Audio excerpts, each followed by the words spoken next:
Hi, I'm Jamie Krupka from the ODC Network. I'm back for week 2 of our backyard series, and the challenge is animal homes.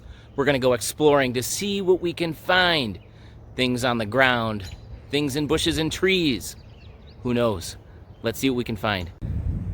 Okay, let's check out this. You have a deck here that you might have at your house, backyard, front yard. Look what I found living underneath this deck. I don't know who lives in it for sure, but my guess, it's an animal called a groundhog. Look at that, a big hole. One of the ways we can tell if it's groundhog is if we look for tracks. Maybe you have one living in your neighborhood. Do you see any animal homes here? Let's go out and check it out. I see lots of plants. It's springtime, so there's lots of things growing. But I'm going to look at some of the bushes and see if there's anything. Oh my goodness, look at this, look at this. I just saw a cardinal a moment ago flying away from this bush. I think there is a northern cardinal that's starting to make a nest here. They weave sticks together.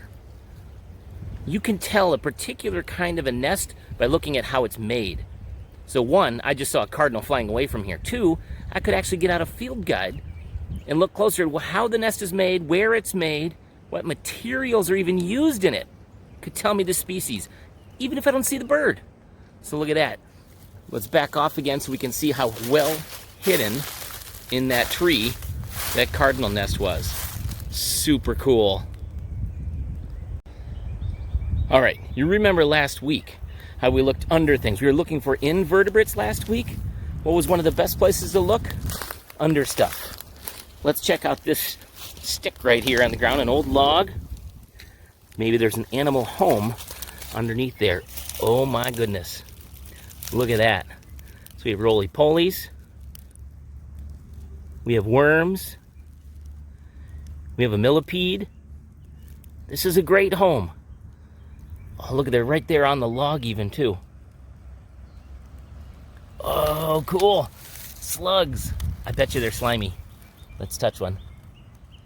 Ew, good. Cool. I love slugs. They're actually pretty awesome. So underneath the log, now that's an animal home. Look at that. We have 1, 2, 3, 4 different kinds of animals that I can see right off the bat. Fun. Now, again, if we look at something like this, when we're all done checking it out, we put the log back. Make sure we cover up the animal's house. There you go. You guys have a good home in there. Now, another place we can look for wildlife is in nest boxes that we put up. So as you look around through this woods here, you might find nest boxes. And I've got one really close.